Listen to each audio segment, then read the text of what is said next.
You know, there's a saying that I've heard for content creators, and I think this applies to developers as well, of really any content at all. And that is just to keep making content, no matter what, no matter the highs, no matter the lows. Keep making it, keep putting it out there, keep grinding, keep going toward your dreams. Now, the problem is that when it takes years just to put out one little piece of content. Now, I am, of course, talking about video games, specifically series, where for some reason it is taking years and years and years just to develop one game. It is insane the amount of time, the amount of years, sometimes over a decade, that it has taken since we have had some games in some series that are still considered alive. Now, the reason I'm bringing all of this up is because of this article right here. Now, this is actually introducing the theory, I guess, that, well, I'll just read it. It says, young gamers in Japan may not be forming the same attachment to Final Fantasy or Dragon Quest because modern dev cycles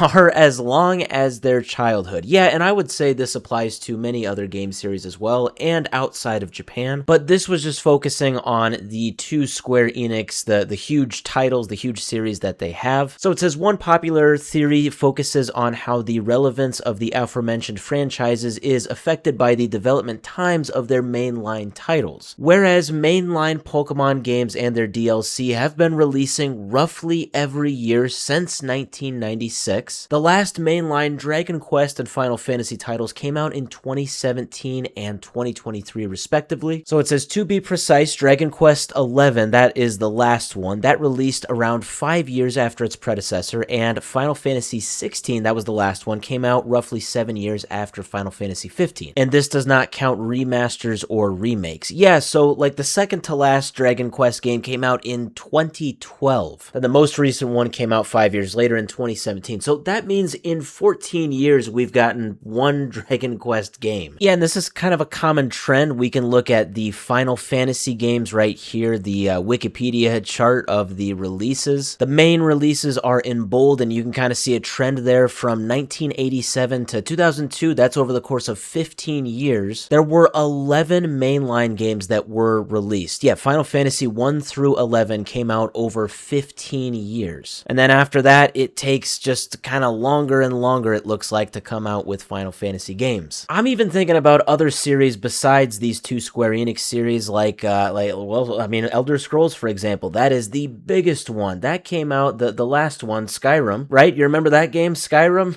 Nobody forgot about it. That is a very old game at this point, and obviously I'm joking, it's still hugely relevant, but it's crazy that came out in 2011. That came out, well, what was that, 15 years ago? That is still the last Elder Scrolls game. Fallout 4, that came out 11 years ago. That's the last Fallout game still. GTA 5, that's the last one. That came out 13 years ago. Yeah, you definitely see a trend with a lot of these series. Those are just three that I'm kind of using as an example. We can just kind of think of other ones as well. Development time is getting very long. So here is the tweet right here. This is kind of what really started this. This is about 9 days ago that this was put out there. Went pretty viral, 2.7 million views, and this is from a manga writer or artist, I believe, basically making the point that Pokemon is staying relevant because they consistently are putting out releases, whereas Dragon Quest and Final Fantasy, maybe not so much. And you know, I've talked about this in some previous videos as well, but yes, the statistics are showing, it's not just a myth, it's not just how, you know, we're feeling. The statistics are showing that yes, development time is taking a lot longer. We can see this chart right here from 1979 to 2024, how many days on average it takes to develop a video game. It just goes up and up and up. Like back in 1981, it took an average of 3 months to develop a video game. Now, well, 2 years ago now, 2024, it takes about 5 years on average to make a video game. And that's just average. Yeah, some of the maybe bigger AAA titles, maybe like Elder Scrolls 6, Fallout 5, GTA 6. Yeah, it's going to take even